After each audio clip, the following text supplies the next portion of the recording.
The U.S. Arab Radio Network is the largest Arab and Muslim radio network in America, broadcasting throughout the Midwest region Monday through Friday on WNZK AM 690. U.S. Arab Radio features Arabic and English language programming on every topic, from health, food, and culture to government, politics, and legal issues. Listen live to U.S. Arab Radio in Michigan, Toledo, Ohio, and Windsor, Canada on WNZK AM 690. And in Washington, D.C., Maryland, and Virginia on WDMV 700 AM. You can also follow us on Facebook, Instagram, X, and TikTok.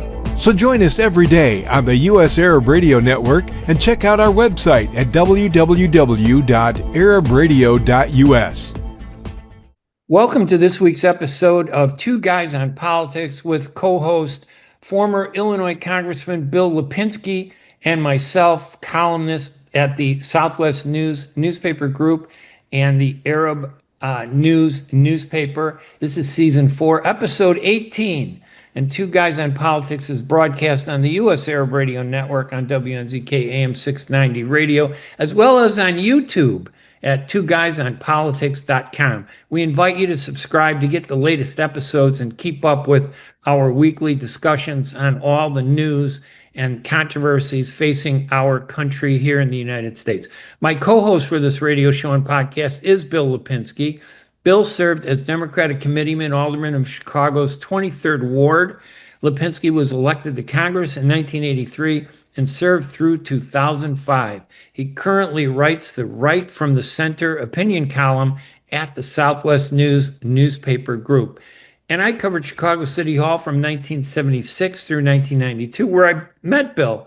And I write the mainstream opinion column for the Southwest News newspaper group on regional politics, as well as columns and news on Arab American issues for ArabNews.com in the Middle East.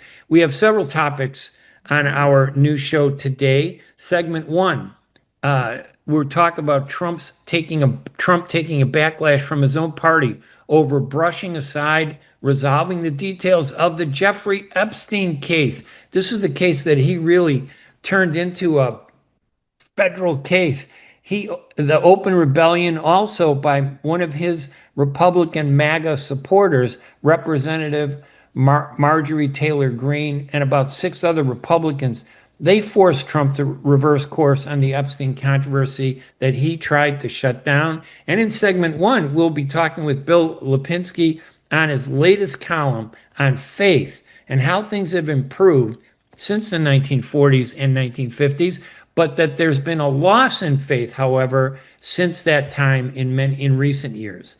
Segment 2, we're going to talk about the challenges facing Netanyahu's government with the religious party, which is threatening to break up his ruling coalition over a law that would require religious Orthodox Jewish citizens in Israel to serve in the Israeli military, and Netanyahu's latest war in Syria.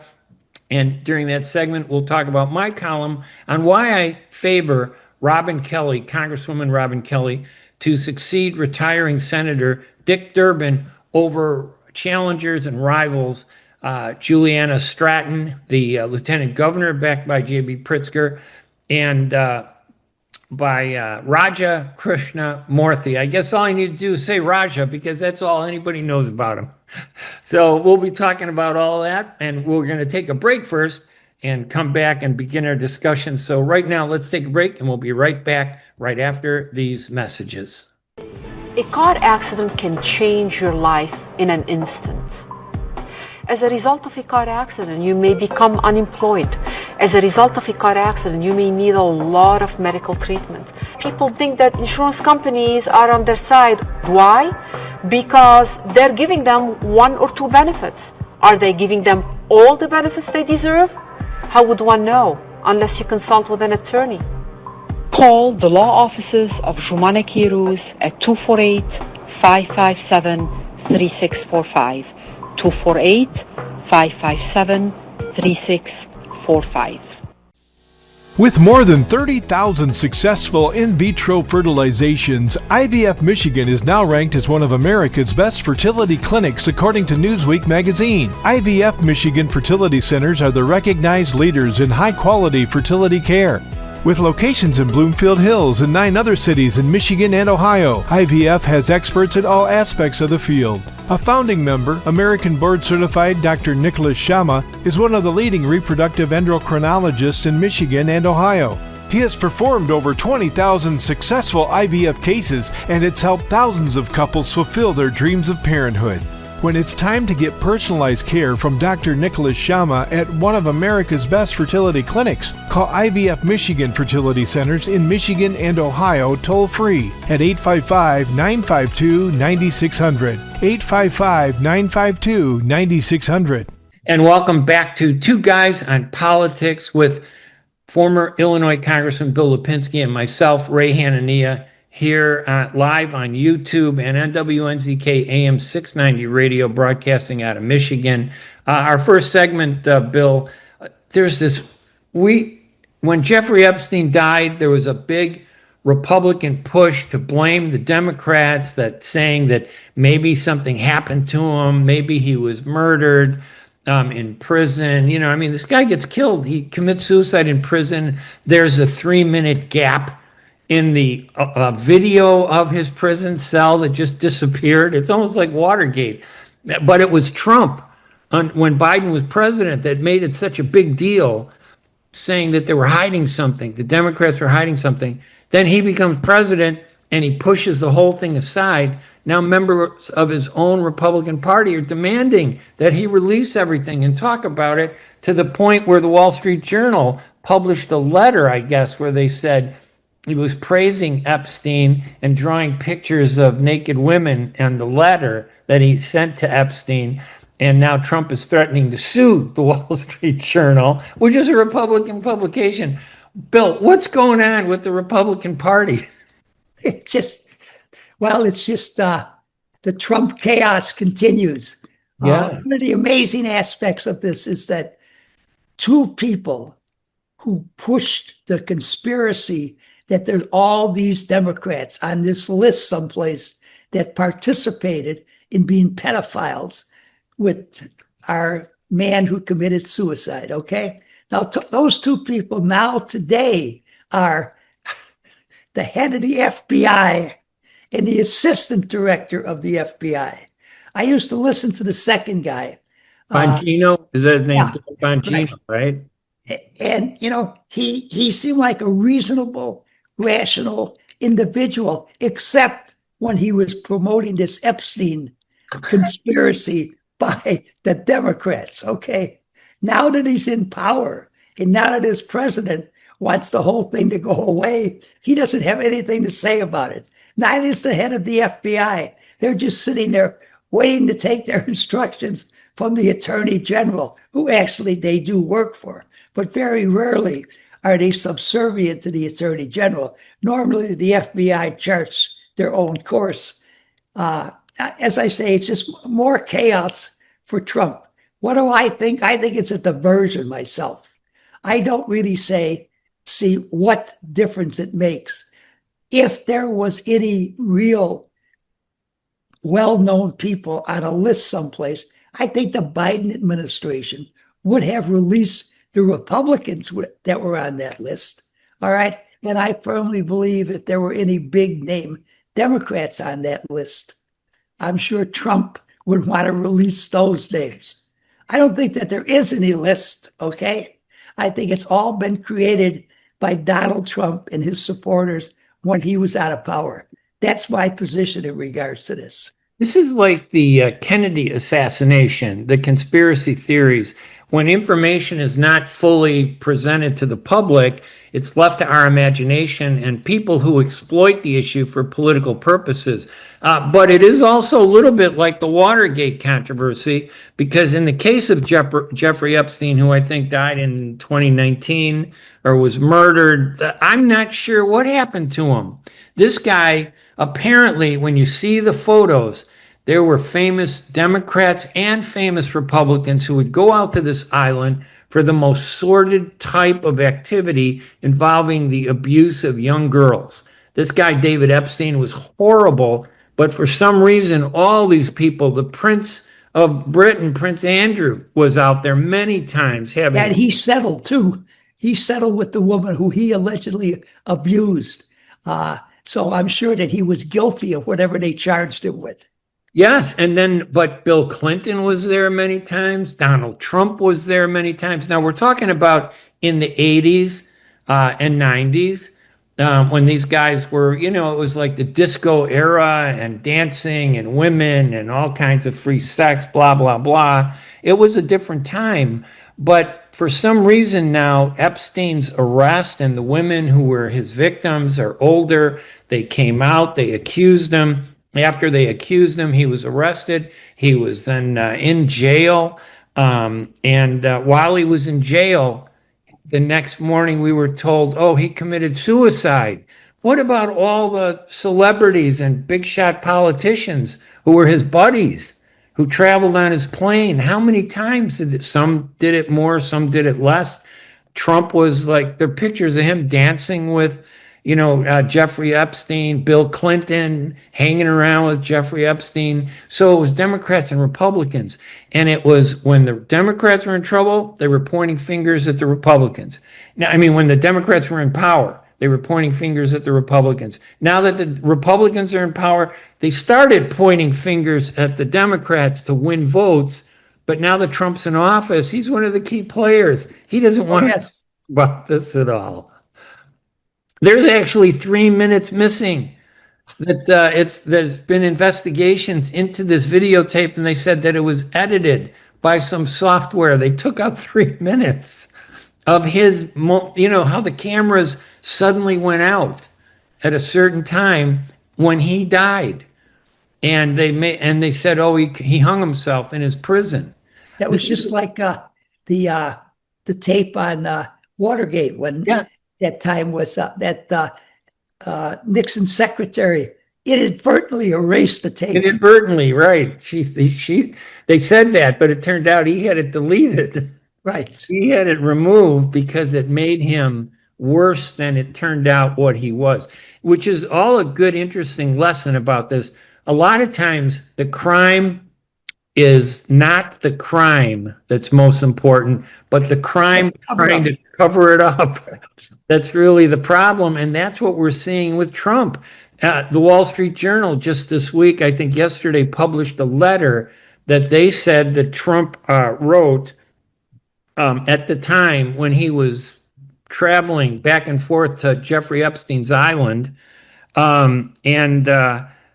he had praised Epstein, and he drew a naked woman on the letter, making a joke about it. So they didn't publish a picture of the letter. They wrote a story yesterday about how the letter existed, and Trump attacked them viciously, on his Truth Social network. That's where you get everything about Trump. He does everything. It's like his press conferences are on his own social media, which he profits from because he owns it and he's making a bundle from it. But he says he's going to sue the Wall Street Journal.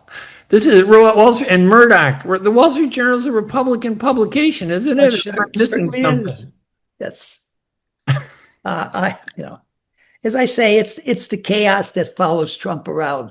The circus. Now, why this was going on and people were focused on this, the United States Senate voted to cut $9 billion from foreign aid, from national public radio, public television, okay? And that went underneath the radar because people were focused on this. Now that it's done, people are beginning to say, well, what happened here? How did $9 billion get cut from foreign aid and from these public broadcasts? And it wasn't much, though, on foreign aid. It was some foreign aid. It wasn't a lot. No, but it was some foreign aid, right? Yeah. You are correct, yes. But mainly NPR, right? And public radio.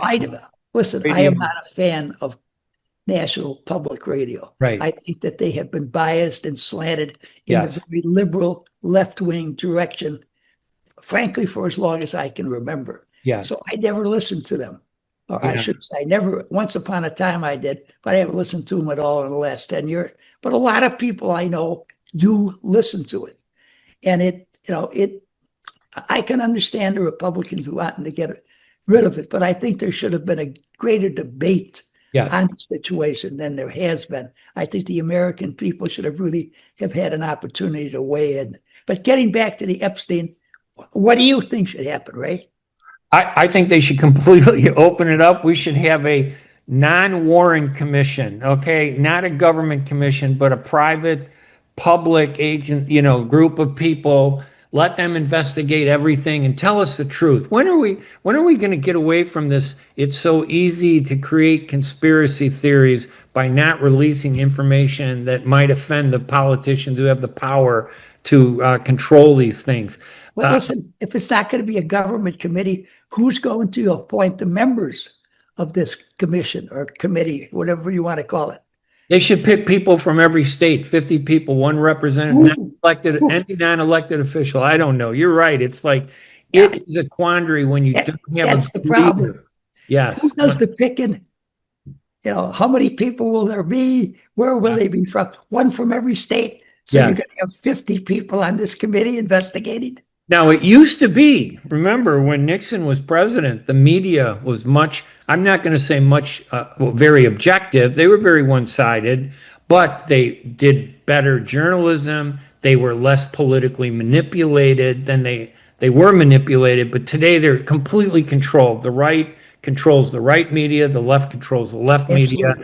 The Washington Post was in competition with the New York Times and other publications to investigate the Watergate. So there was a competitive move to get to the truth. And that, I think, is what forced the truth to come out. But now the media, you can't trust them because the mainstream, especially the national media, even Trump doesn't even trust his own media, the Wall Street Journal. I thought the Wall Street Journal and Murdoch were his buddies, but I guess they're not. He really slammed Murdoch and called the Wall Street Journal a crappy, waste of time newspaper publication. He put it in the context of Stephen Colbert and Jimmy Kimmel.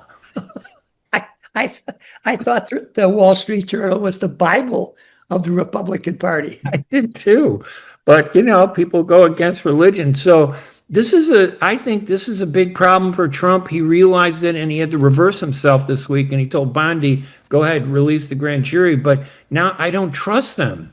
What's she going to release? She's going to release what they allow her to release, and they're going to bury stuff the way they did the Kennedy stuff for how many years? 70 years. We never really, what were they hiding? It just. Well, when he released all the Kennedy stuff, or did he release all the Kennedy stuff? Well, supposedly they finally did, but I've never seen it. They haven't made it available, to a lot of people to read. You got to go through a lot of trouble to get that. And I haven't read any surprises. What were they hiding? Why did they keep it so long? I don't know. That's what creates these problems. But I think this is causing a problem for Trump that he totally didn't expect. And it has taken the light away from some of his quote unquote political achievements, getting his budget through, getting these cuts, undermining the public radio. They're getting billions, I guess, from taxpayers. I didn't realize I was paying so much as a taxpayer for NPR. Now, I like some of the programs, but it always did seem to be that they were tiptoeing around bias, a little bit. And it was, it's just sad that the media has, come to that. Right. Now, the TV, I accept the TV. I think there's a lot of good entertainment on TV. I think there's a lot of good historical documents that, they talk about. That's good. But the radio, as I say, you get rid of the radio tomorrow as far as I'm concerned. Yeah. All right. And Bill, your column this week, let's shift to the second part of segment one here. Your column is interesting. You write about the faith and the importance of faith and how it improved in the 1940s and 1950s. But in recent years, there's been a loss in faith since that time. And what impact does that have? Tell us about your column, or if you haven't, read it, and then let's talk about it. Here's my commentary for today, right from the middle, by William O. Lipinski. This republic has grown, progressed, and prospered. Since my generation attended grammar school and high school in the 1940s and 1950s, a great deal of the progress has been very good. More rights and acceptance for African Americans, more rights and freedom for women. I can remember when women had to get permission and get the signature of their husband in order to have a credit card. Thank God that is no longer the case. I remember when we never saw an African American on television or in a major daily newspaper, except, of course, if they committed a crime. Both women and African Americans were depicted in movies in subservient, submissive, passive roles. And there have been many other improvements in our land of liberty and fortress of freedom since my generation went to grammar school and high school. But in two enormously important areas, we have lost our way: faith and family.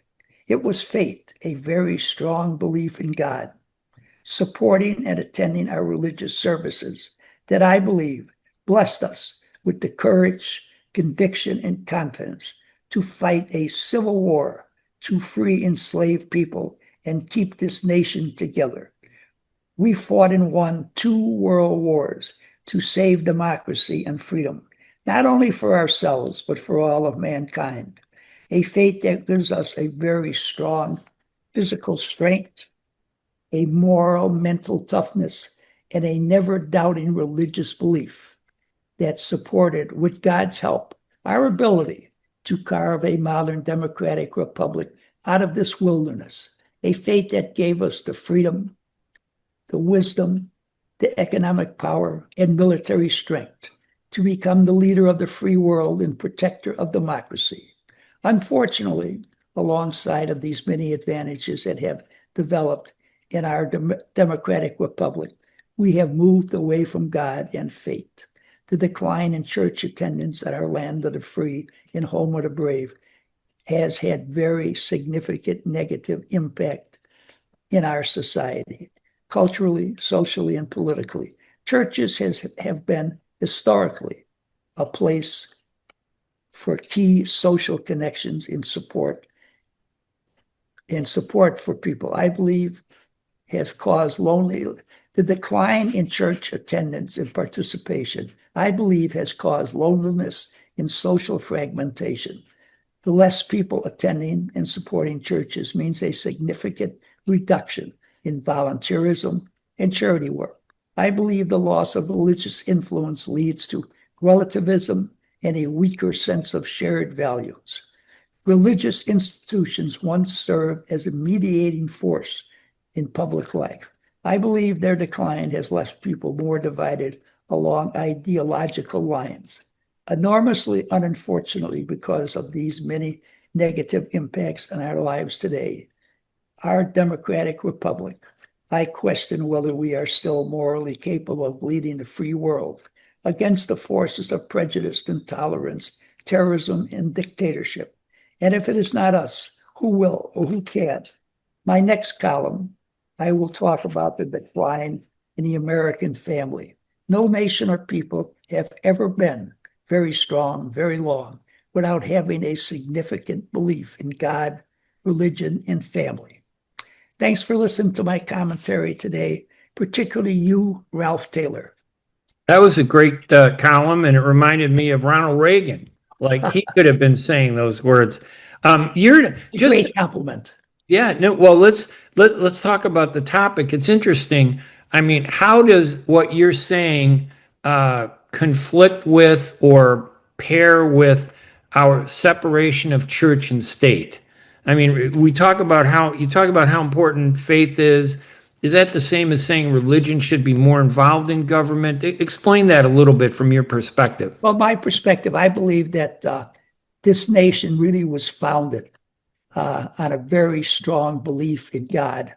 And I believe that we have lost our way along those lines. Now, if you practice the Christian religion, the Mohammedan religion, the Jewish religion, the ones from Utah, who are they? The Mormons. The Mormons. I think the key thing in all of those religions is the golden rule. Treat other people the way you want to be treated. Right. If that is the case, I don't think you have any trouble with having religion be involved in government. But you have to watch it. You have to be careful. Since we have lost, religion having a strong effect on government, I think it has hurt this nation very severely. I also believe that the more prosperous this nation has grown over the course of the years, less and less people feel a need to believe in God. They're doing very well here. They have their house, their car, they send their kids to college. They don't need, God any longer in their lives. And that has showed up in the significant decline in attending church, attending synagogue, attending mosque across the world. The only group that I know of that has actually increased participation have been the Mormons, which is rather remarkable because theirs is one of the more, if not the strictest, religious organization around today. That's my feelings, Ray. Yeah, and I think I am against the aspect. I support religion in school. For example, I think it's okay to have a time where kids can pray if they want to pray. I know there's some people that are atheists, they're raised non-religious, so I get that, and everybody should be treated fairly and respected. I definitely don't think religion should control government. It can have an influence the way any other political group or activist group or entity out there has an influence. But the last time we saw religion run government was in Europe, and it was called the Inquisition. It wasn't a very good time. Religion can be very severe. And, at the same time, I think religion has the principles, good religion, Muslims, Christians, Jews, Mormons, and many others. They're based on what you said, treat people the way you want them to treat you. So religion is important. I think we have gotten away from religion. My perspective is that, we've turned away from the importance of religion in the Middle East. This Israeli attack on Gaza, they've killed, every day they kill like 200-300 people. And some of them are Christians. They just bombed another Christian church. And to me, it always makes me feel sad that America is a Christian country, and yet they don't care. They don't seem to care when Christians are killed by the Israelis. The politics trumps the religious aspect. So I would like to see, and I'm not saying that to be anti-Israeli. I support Israel and Palestine. I just don't support the Israeli government, the Likud government. But I think religion has a place in government in terms of tempering the fanaticism. And, if it's done right in principled and fair and in a respectful way, which means even respecting things that I don't completely agree with. I don't like the idea of transgenders competing in sports. So men who become women, transgenders, I don't think they should compete in women's sports. I don't know what the answer is to that, but it's not because I discriminate against transgenders. I just think it creates an unfairness. So I have a faith in respecting everybody for what they are. I don't hate anybody. But I don't have to agree with, everybody either. Absolutely not. Now, I'm pro-life. I'm very strongly pro-life. Right. But I have never really thought the federal government or the state government should stop anyone from having an abortion if they chose to do so.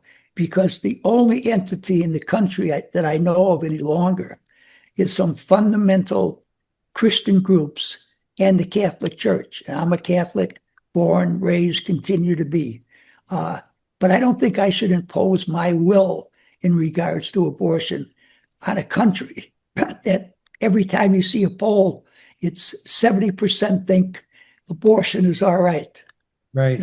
All I can do is pray and try to change people's minds. And to me, that's the way to go about it. And my view on abortion, by the way, and I think it does have a lot to do with religion, but at the same time, it has a lot to do with science and biology.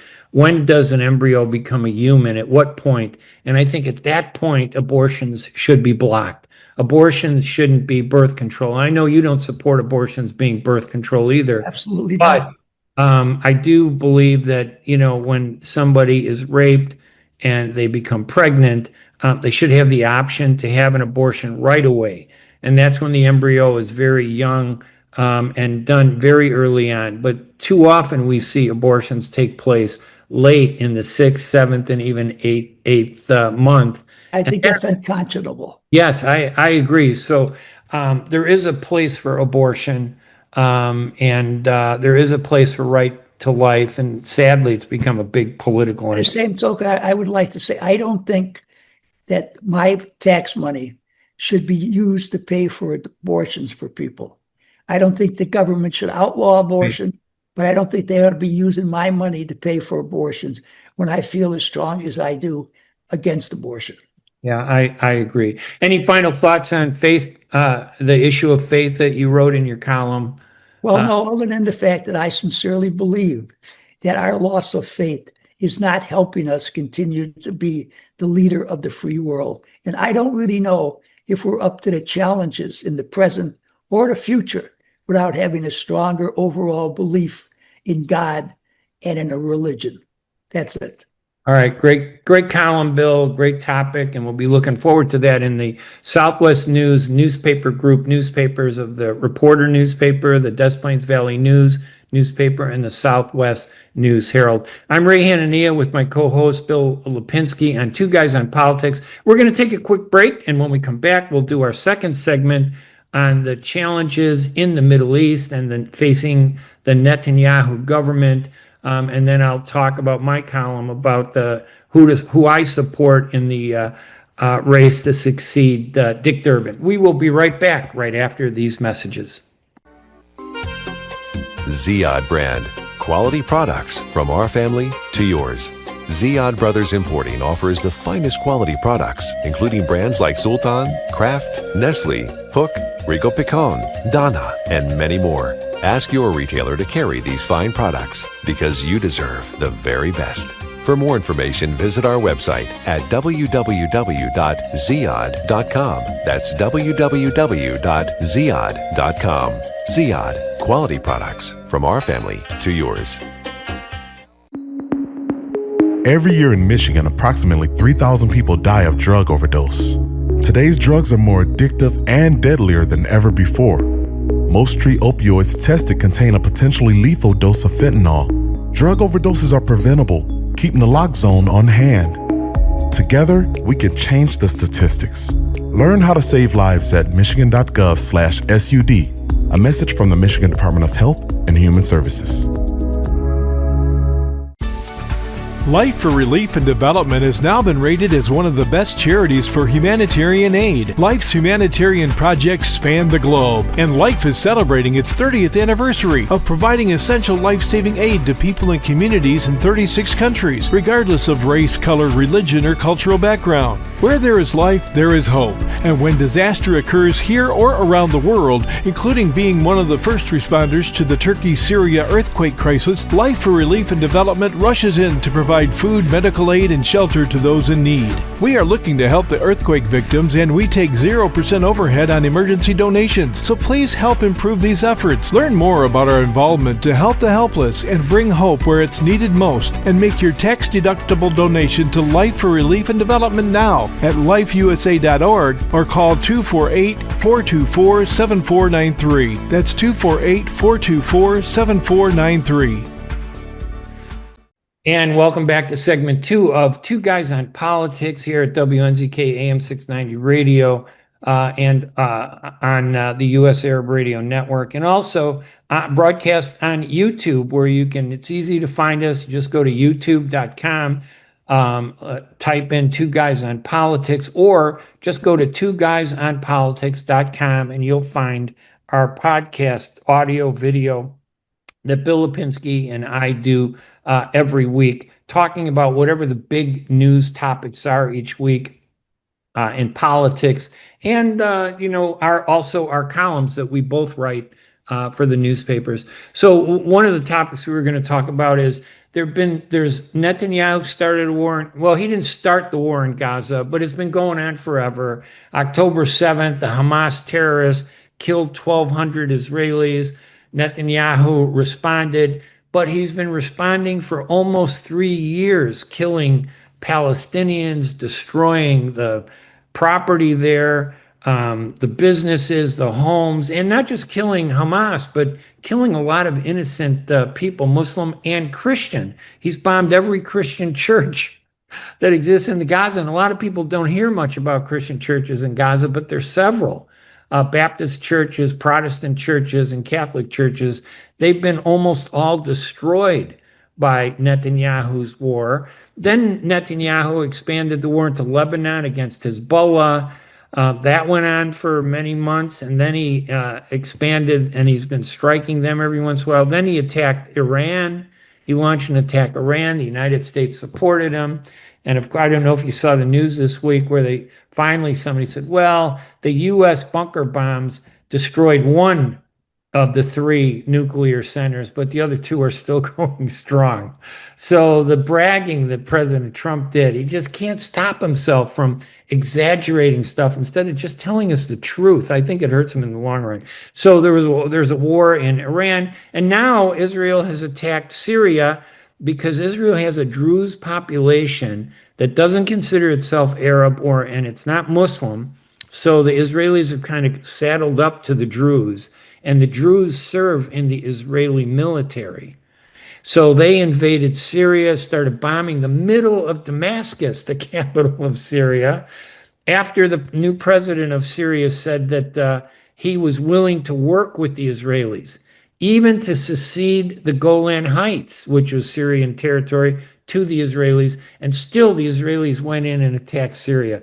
It's a mess, and all that has led to one big thing. So many Israelis have served in the military, they're getting tired of it. There have been so many Israelis that have been killed, and now there's a bill that was introduced that says that the Orthodox Jews, the most conservative religious Jews, must serve in the military, and the religious coalitions that are the foundation of Netanyahu's political party have said, if that goes through, we're going to quit your government and you'll collapse. And that brings more turmoil. Almost, it's kind of ironic. Netanyahu and Trump are facing internal turmoil from their own people. What is it? How significant is this to you and to Americans, do you think? Well, let me ask you the question.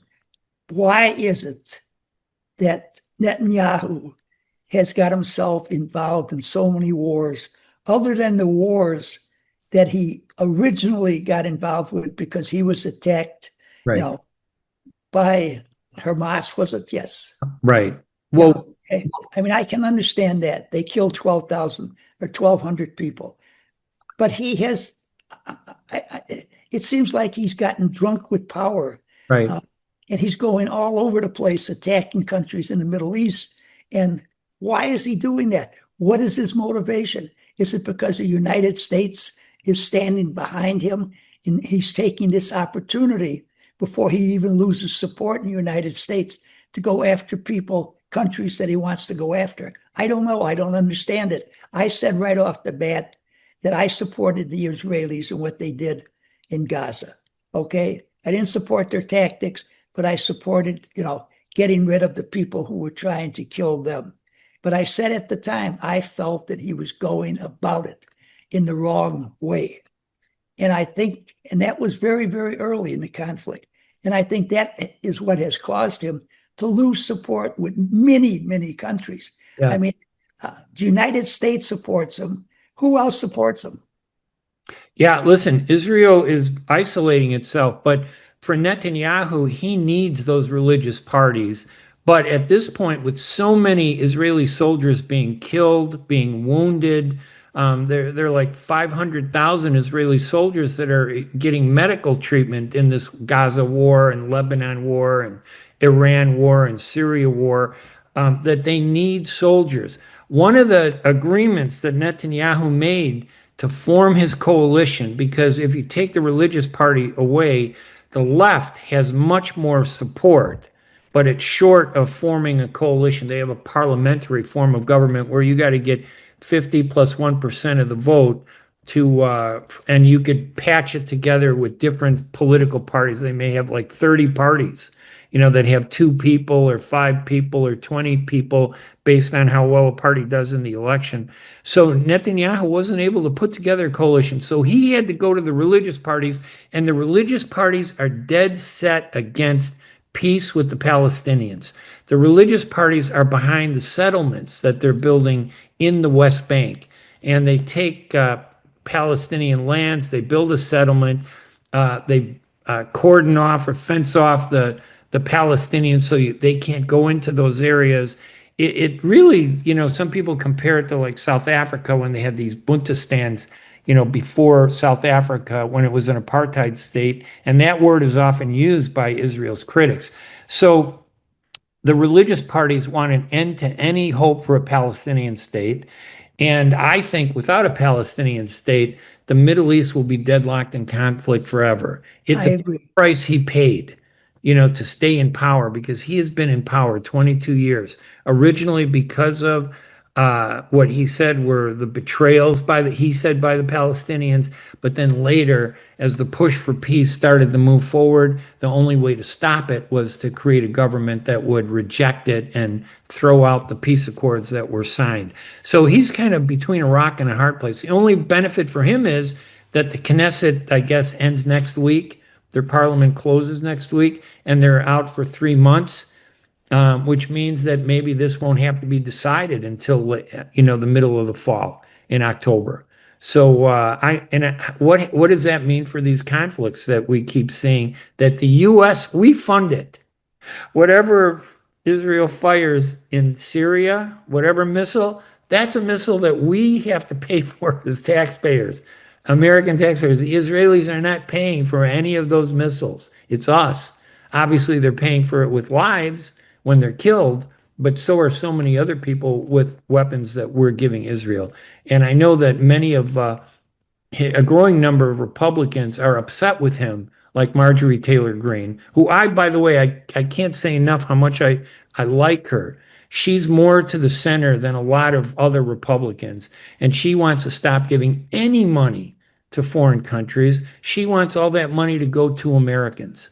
And she wants to get rid of the illegal aliens too. She's a very pro-American American. That's what I like about her. Sounds like she's your candidate for president next time around, Ray. You know what? Until I see a better Democrat, which I don't see a good Democrat at all, I think she may actually get the support of the America Party that Elon Musk is putting together. What do you think about this whole Middle East? Does it bother you that we're dragged into these things financially and even sometimes militarily? Oh, it bothers me a great deal. Absolutely. There's no question about it. I can understand supporting Israel. I've always supported Israel. I will continue to do so. But I think that we have to have greater checks and balances on what the Israelis do, okay? Because we are funding them. I mean, and it's our military might that keeps them alive in the Middle East. It was really us, recognizing them back in 1948 that have allowed them to build a government that they have built over there. But we should exercise more influence on the Israelis. I think it would help the overall situation, because in order to have peace in the Middle East, as far as I'm concerned, and I'm far from being an expert, is you have to have a state for the Palestinians, okay? And you have to have the coming together of other nations in the Middle East with the Israelis based upon some common ground of perhaps economic improvement for the entire region. Yeah, the Saudis have said they would consider signing a peace deal with Israel, and then many other Arab countries would follow if they did it, on the condition that the Israelis supported a Palestinian state. And the Israelis, with this right-wing government that's driven by the religious parties, are absolutely against it. and it's really caused a real breakdown and problem between the two countries. Ray, do you remember exactly who was it that first advocated the two-state solution? Well, originally it was Edward Said and Ibrahim Abu-Lughod. He was a Northwestern political science professor.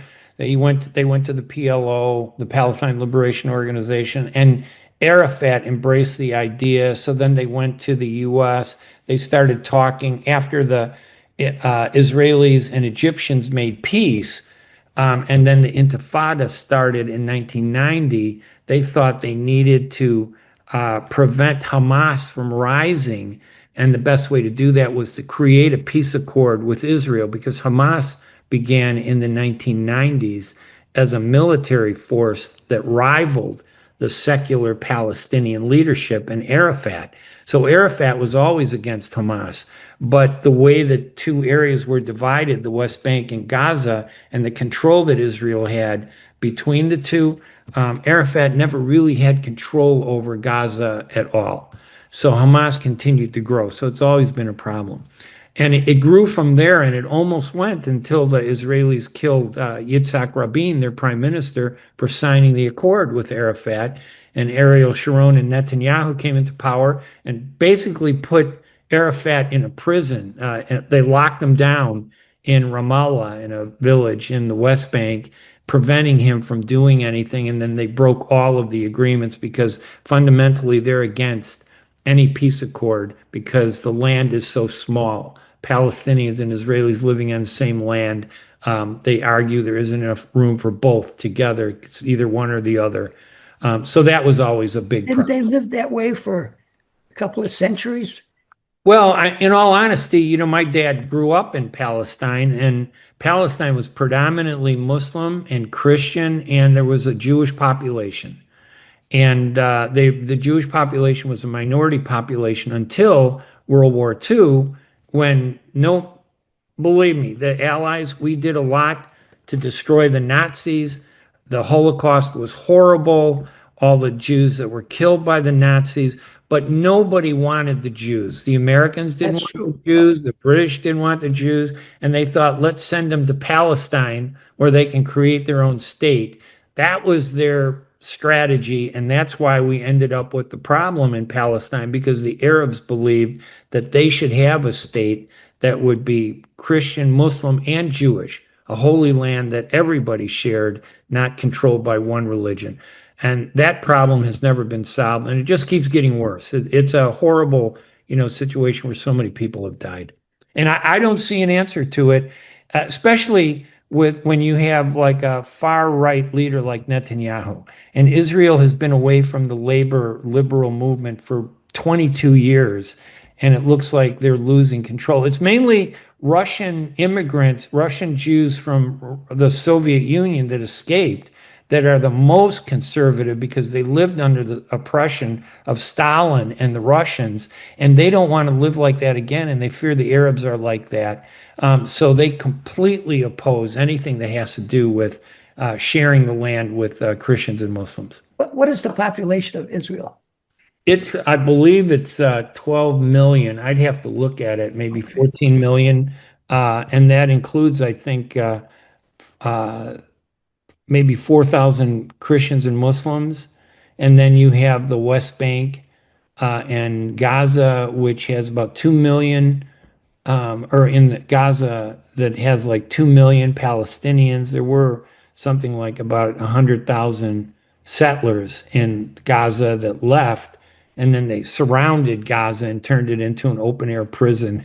They weren't going to allow the Palestinians to create their own government in Gaza. So it never, whatever was done never ended up being what it was supposed to be in either case. And they both blame each other, but nobody ever gets to the core that both sides are responsible and both sides have contributed to it. And both sides have, Hamas and the Likud really have driven this to the conflict that it's at. So an unresolvable problem that unfortunately you and me, Bill, our more money goes into the Israel than what I put into out of my taxes and what I put into Social Security, which Trump screwed us on, by the way. But let me talk about my quick column. Yes, We have please. about 5 minutes left here, max. So my column is about who should succeed Dick Durbin as a U.S. Senator. And there are three candidates, leading candidates. And this column is at hanania.com. You could read the whole column there. And instead of reading the whole column, I like to just summarize it. The three candidates are Juliana Stratton, who is the lieutenant government and has the backing of Daddy Warbucks, Governor J.B. Pritzker. But you know what? He's not giving her a lot of money. I think he only gave her $7,000. And then five-term U.S. Congressman Raja Krishnamurthy. Now, nobody can say his last name, but they do know how to say Raja because Raja spends a lot of money addressing that issue, and he's done that over the past 7 to 8 of the 10 years that he's been in Congress. His first year, he didn't focus on his name, but in the last 6 to 8 years, he's sold the name as a strategy to build his popularity. And then there's five-term Congresswoman Robin Kelly, who's from the 2nd District, south of Chicago, which includes Matson, Kankakee, and goes all the way down to Danville, goes straight down south of Chicago. Now, the nice thing I like about Kelly over Krishnamurthy or Raja and Juliana Stratton is that Stratton was under the shadow of Pritzker. She really didn't do much. She's a nice person, but I can't think of one major piece of legislation that she fought for that made a difference for voters in Illinois. And Raja Krishnamurthy is the same way. I went through his, list of what he supported. Now, he votes to support a lot of typical Democratic issues, but he never really identified with any particular issue, like fighting for the rights of, whatever. He's a decent guy. Like I said, he's India. He's from India. He was born in New Delhi, but he was raised in Peru.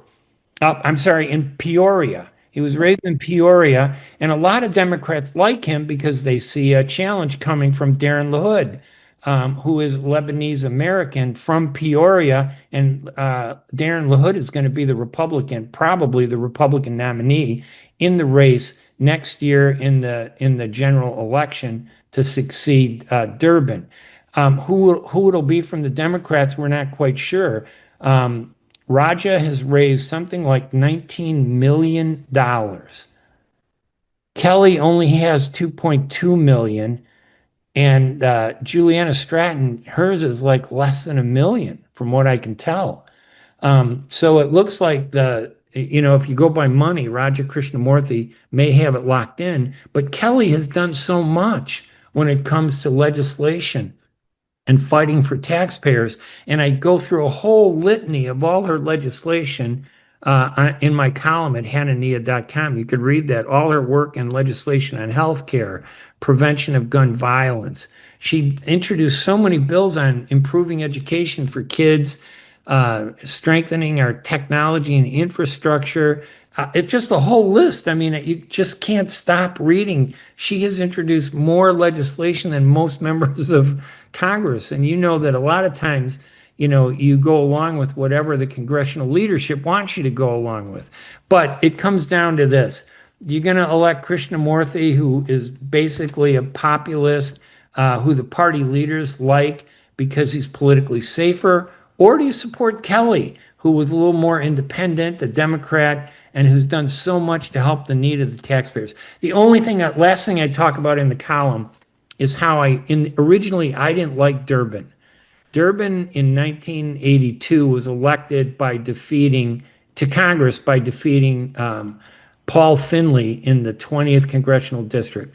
Paul Finley was a U.S. Navy veteran, a military veteran of our military, and he was the most outspoken critic of Israel because of Israel's attack on the USS Liberty on June 8th, 1967, when I think it was 34 U.S. sailors were killed by the Israelis in that attack. 34 American veterans killed, and 173 American veterans on the USS Liberty who were seriously injured. And it was buried at the time because the Israelis said, we made a mistake. But that attack went on for hours, and so many people were killed, and the Israelis thought that the USS Liberty would share its communications. It was a communications or spy ship, they said, and they were afraid they'd share that information and the U.S. would realize what Israel was really doing in 1967, launching the war, and that Egypt never really had a chance of starting a war then. So he was probably the biggest critic of that, and I always admired him for that. But Durbin beat him. So I never really liked Durbin, but when he became a U.S. Senator, his whole attitude changed on the Middle East, and he's been very moderate, very centrist, supportive of Palestinians and Israelis. He's done the right thing, and it always, I admired him for that. But I still think Kelly, if you want to pick somebody who's going to do something and roll up her sleeves, I think she's the best candidate. Well, I have two comments on that. One, I think that Dick Durbin changed his spots very, very significantly from the time he was first elected to Congress. He became more and more and more liberal in order to gain greater and greater influence in the Democratic Party. Some can criticize him for it. Some say he grew, he expanded himself, okay? Right. It's up to you to make the decision. He and I were both very conservative when we came to Congress. I stayed the way I was. I was stuck in the mud. I didn't change my position. No matter what the National Democrats wanted me to do, I represented the people who sent me to Congress, okay?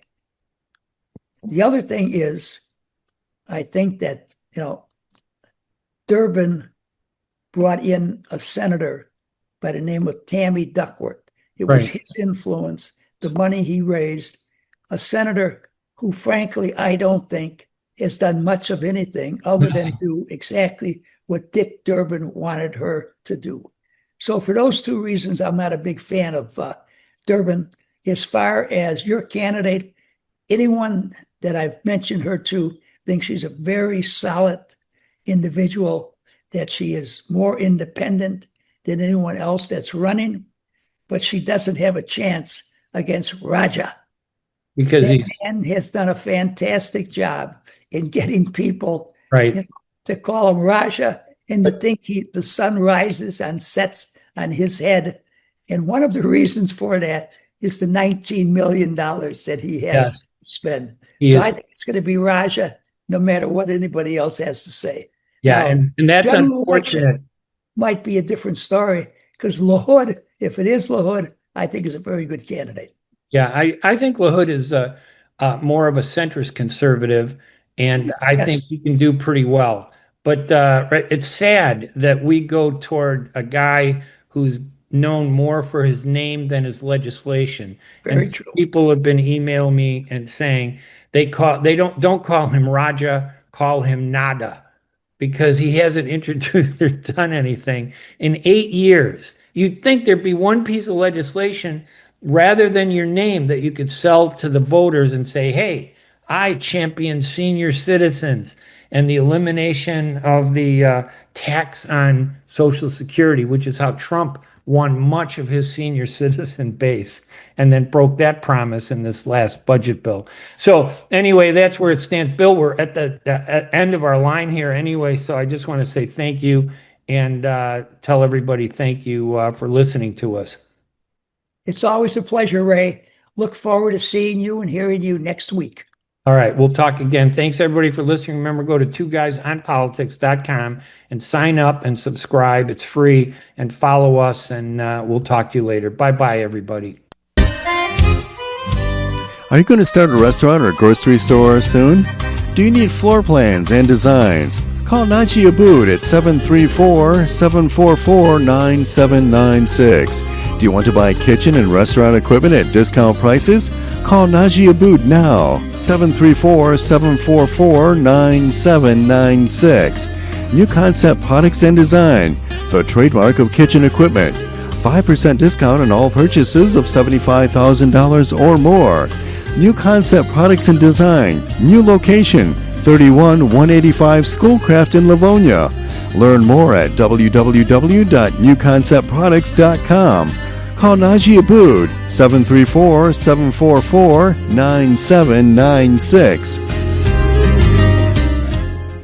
Welcome to El Shaba Restaurant at 2029 15 Mile Road in Sterling Heights, where you'll be treated to the finest in Middle Eastern cuisine. Enter into the exotic atmosphere of tantalizing aromas and enjoy our chicken or beef shawarma hummus, kebabs, specially seasoned Syrian-style beef burgers, babia fatouche salad, soups and sandwiches, plus desserts that include baklava, ice cream, and more. Just call in your order at 586-565-6661 or go to our website and place your order now at elshaba.square.site. That's elshaba.square.site. Then you'll see all there is to choose from. Try us today. You'll like us. We are located at 2097 15 Mile Road in Sterling Heights.